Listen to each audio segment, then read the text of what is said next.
Betul ya Bu? Iya, suami pulang, ya Allah ganteng teguh pameran hati, Masya Allah. Gimana rasanya? Berbunga-bunga. Tapi kalau pulang, Assalamualaikum Kak. ya, sampai anak-anak sekarang buat baju. Tahu tulisannya apa? Tulisannya apa? Gue pergi dicariin, gue pulang dimarahin.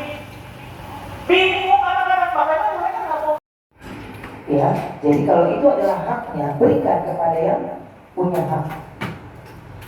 Sama sepertinya yang saya terapkan kalau lagi makan. Saya tidak mau kalau saya makan, dia tidak makan. Jadi saya lebih baik kalau saya tidak bisa memberi, saya tidak akan makan di depannya orang yang tidak punya lauk yang sama. Itu karena saya punya rasa trauma di waktu saya kecil. Saya sering sekali bertemu dengan orang yang dia bawa makanan tanpa basa-basi, tanpa banyak bertanya-tanya. Jadi dia makan cuek aja. Padahal saya udah ngeliatin. Ya, kita ngeler aja ya. Tapi saya dari keluarga yang tidak mampu. Cukup, sangat cukup. Tapi masih bisa makan rendang. Tapi satu, untuk bertujuh, bumbunya yang penting banyak. Iya, akhirnya saya kenal telur dari rendang. Jadi ibu saya nambahin telur rebus buat menjadi satu. Tapi saya tidak pernah menangis tentang masa lalu saya, karena saya bisa menjadi seperti sekarang ini. Saya benar-benar ingin membuktikan, saya ingin membanggakan orang tua saya. Tapi bagaimana saya bisa bangkit dalam sebuah keterpurukan? Saya bingung istilah bangkit yang mana, Pak Ustaz. Tapi saya mencoba berusaha menghadapi. Dan fokus saya ketika saya menghadapi sebuah suatu permasalahan itu adalah ketika saya sholat tahajud. Itu tidak ada yang ganggu. Fokus. Jadi itu seperti hal saya dan Allah seperti satu juta. Saya dekat sekali. Jadi saya sudah membiasakan diri dari tahajud ke subuh itu tidak tidur. Karena di situ saatnya saya cerita, di situ saatnya saya membaca atau menghafal surat-surat pendek, ya. Itu karena PR saya banyak banget untuk belajar tentang Islam. Tapi saya tidak mau itu menjadi beban. Tapi Allah kasih saya space untuk ada waktu untuk saya bisa bicara, mendekatkan diri.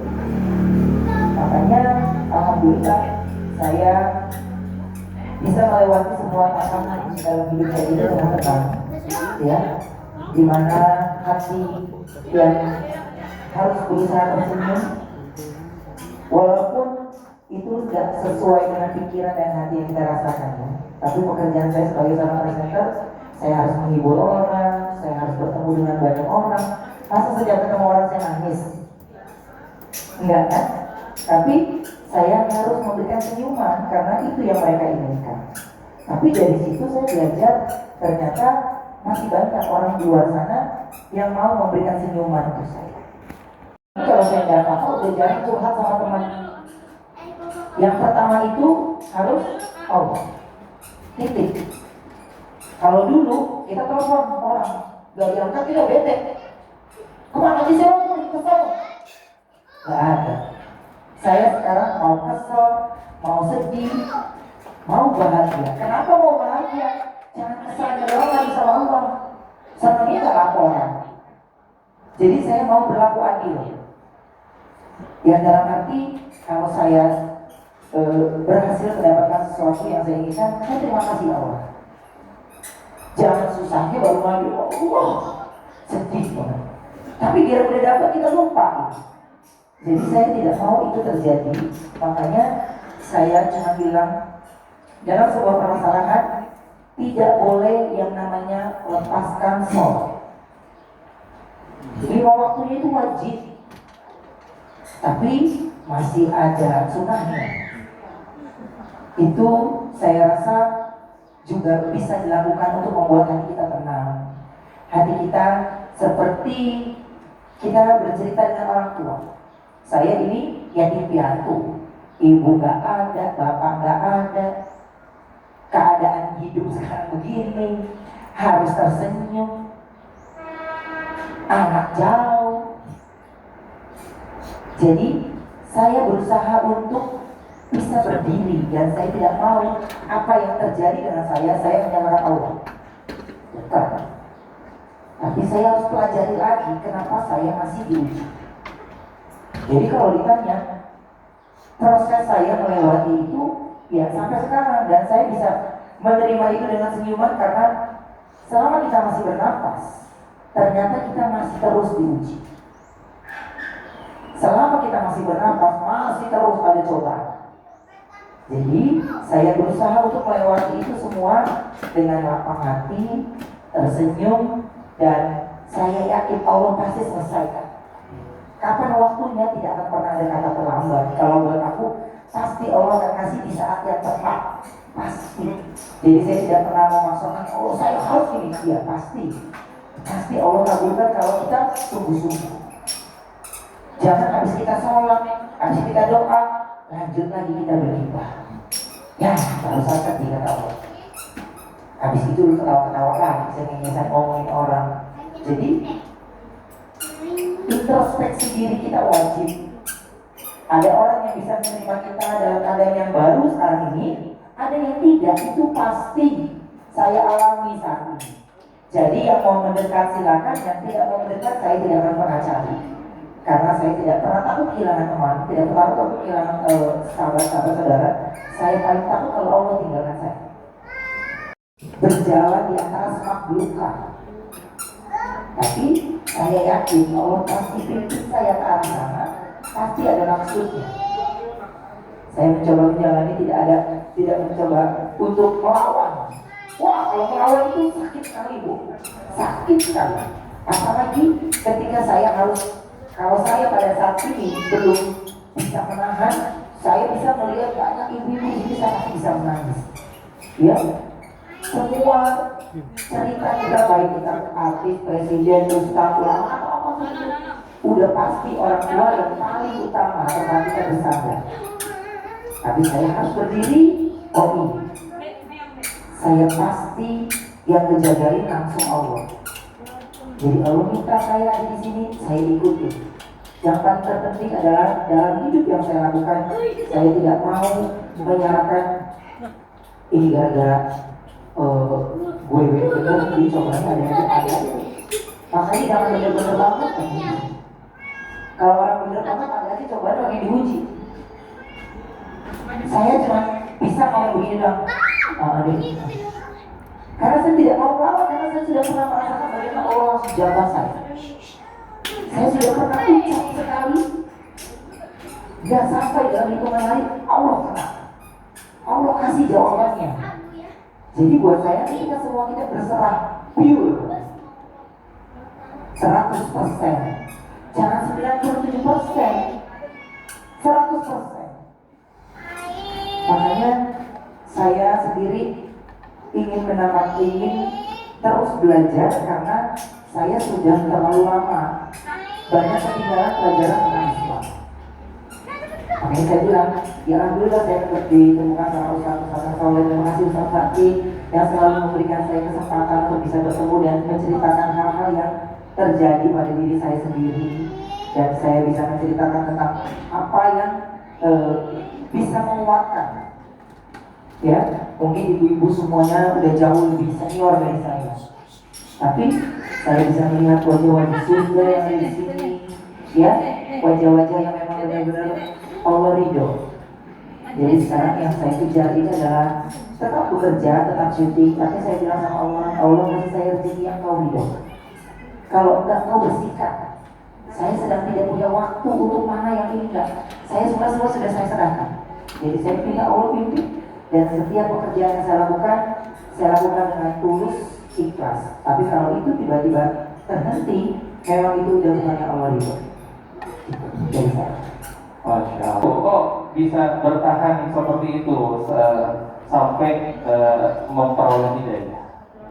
Mungkin Bacanya kelihatan sampai lagi, bisa bertahan terlebih dahulu. Bacanya kelihatan. Ini masih bertahan dengan beratnya ujian seperti itu. Ya, saya yakin kalau saya dikasih sakit, Allah pasti yang berada. Karena kalau kenapa saya bisa bertahan, mungkin dari orang lain yang lihat juga. Tapi kalau saya berusaha terus bertahan, yang saya lakukan ya saya tidak jauhkan berzikir, sholawat, terus menghafal lagi gitu. Karena masih banyak tugas saya yang kayaknya saya harus selesaikan. Jadi hal yang seperti ini bukan hal yang saya inginkan, tapi saya percaya sekali saya bisa lewati ini, ya pasti Allah yang akan jaga.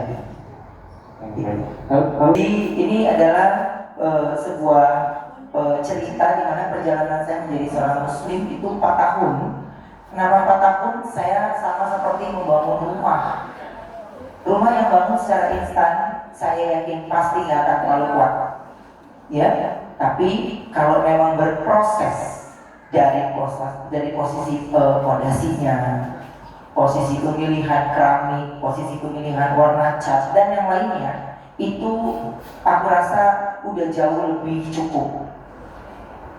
Pada saat itu memang saya tidak pernah jauh dari para ulama, tapi memang saya memilih waktu itu Haji Usman itu untuk bisa membimbing tanpa saya meminta.